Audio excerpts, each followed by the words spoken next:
नमस्कार। प्रांजल ज्ञान गंगा में आप सभी का स्वागत है। हम कथा में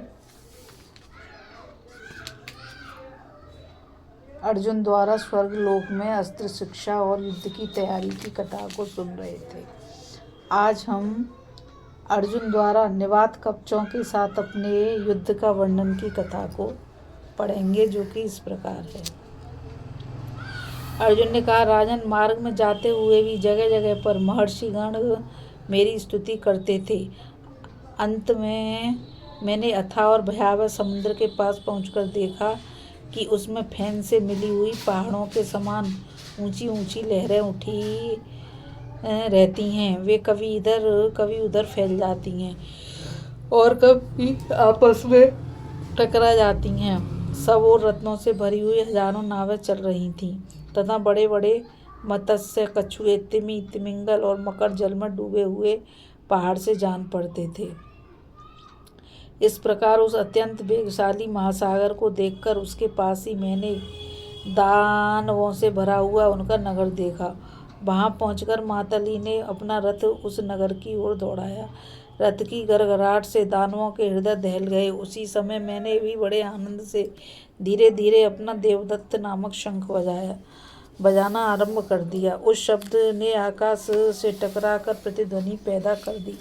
उसे सुनकर बहुत से बड़े बड़े नाव जीव भी भयभीत होकर इधर उधर छिप गए।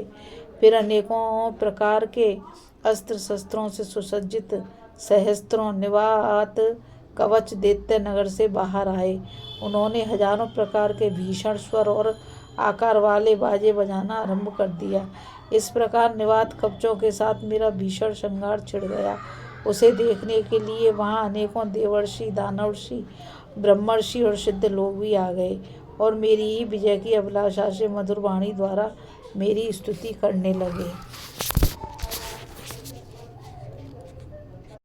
दानवों ने मेरे ऊपर गदा, शक्ति, हल और शूलों की अनवरत वर्षा आरंभ कर दी और वे तड़ातड़ मेरे रथ के ऊपर गिरने लगे। तब मैंने बहुतों को तो प्रत्येक के 10-10 बाण मारकर धराशायी कर दिया। इसी प्रकार अनेकों छोटे छोटे शस्त्रों से भी मैंने सहस्त्रों असुरों को काट डाला। इधर घोड़ों की मार और रथ के प्रहार से भी अनेकों राक्षस कुचल गए और कितने ही मैदान छोड़कर भाग गए। कुछ निवात कवच स्पर्धा से बाणों की वर्षा करके मेरी गति को रोकने लगे। तब मैंने ब्रह्मास्त्र से अभिमंत्रित करके हजारों छोटे छोटे बाण छोड़कर उनका सफाया कर दिया। उस समय उन दैत्यों के छिन्न भिन्न शरीरों से उसी प्रकार रक्त का प्रवाह बहने लगा जैसे वर्षा ऋतु में पर्वतों की चोटियों से जल की धाराएं बहने लगती हैं। राजन, फिर सब और पर्वत के समान बड़ी बड़ी चट्टानों की वर्षा आरंभ हुई। उसने तो मुझे बहुत ही खिन्न कर दिया। तब मैंने इंद्रास्त्र के द्वारा अनेकों वज्र के से वेग वाले बाण छोड़कर उन्हें चूर चूर कर दिया। इस प्रकार पत्थरों की वर्षा बंद हुई तो मोटी मोटी जल की धाराएं गिरने लगीं। इंद्र ने मुझे विशोषण नाम का एक दीप्तिशाली दिव्य अस्त्र दिया था। उसे छोड़ने से वह सारा जल सूख गया।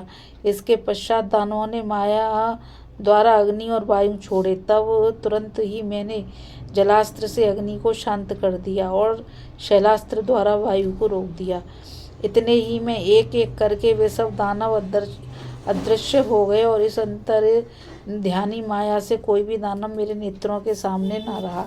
इस प्रकार अदृश्य रहकर ही वे मेरे ऊपर शस्त्र चलाने लगे तथा मैं भी अद्रास्त्र के द्वारा उनसे युद्ध करने लगा। इस युक्ति से गांडीव धनुष द्वारा छोड़े हुए बाण जहाँ जहाँ वे देते थे वहीं जाकर उनके सिर काट डालते। जब मैं इस प्रकार युद्ध क्षेत्र में उनका संहार करने लगा तो वे अपनी माया को समेटकर नगर में घुस गए।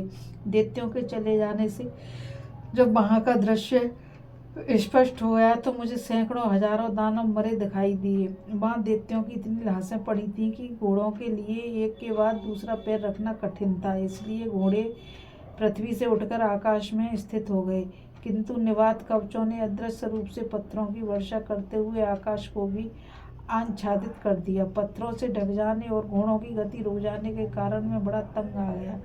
तब मातली ने मुझे डरा हुआ देखकर कहा, अर्जुन अर्जुन, डरो मत, वज्रास्त्र का प्रयोग करो। राजन, मातली का यह वचन सुनकर मैंने देवराज का प्रिय अस्त्र वज्र छोड़ा और एक अविचल स्थान पर बैठकर गांडीव को अभिमंत्रित कर मैंने लोहे के बने हुए वज्र के समान पहने बाण छोड़े। उन वज्र तुल्य बाणों के वेग से आहत होकर वे पर्वत के समान विशालकाय दैत्य एक दूसरे से लिपट कर पृथ्वी पर लुढ़कने लगे।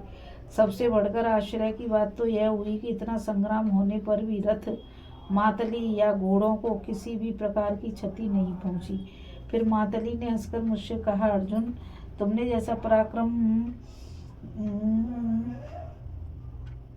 देखा जाता है वैसा तो देवताओं में भी नहीं है। इस प्रकार जब निवात कवचों का अंत हो गया तो नगर में उनकी स्त्रियां रोने पीटने लगीं। उस समय ऐसा जान पड़ता था मानो शरद ऋतु में सारसों का शब्द हो रहा हो। फिर मैं मातली के साथ उस नगर से गया।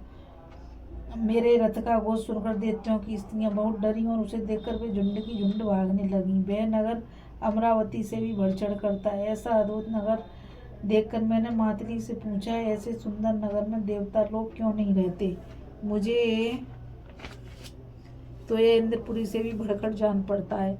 मातली ने कहा, पहले यह नगर हमारे देवराज इंद्र का ही था, किंतु फिर निवात कवचों ने देवताओं को यहाँ से भगा दिया। कहते हैं पूर्व काल में महान तपस्या करके दानवों ने भगवान ब्रह्मा को प्रसन्न किया और उनसे अपने रहने के लिए वह स्थान और युद्ध में देवताओं से अभय मांगा। तब इंद्र ने ब्रह्मा जी से यह प्रार्थना की कि भगवान, हमारे हित के लिए आप ही इनका श्रृंगार कीजिए।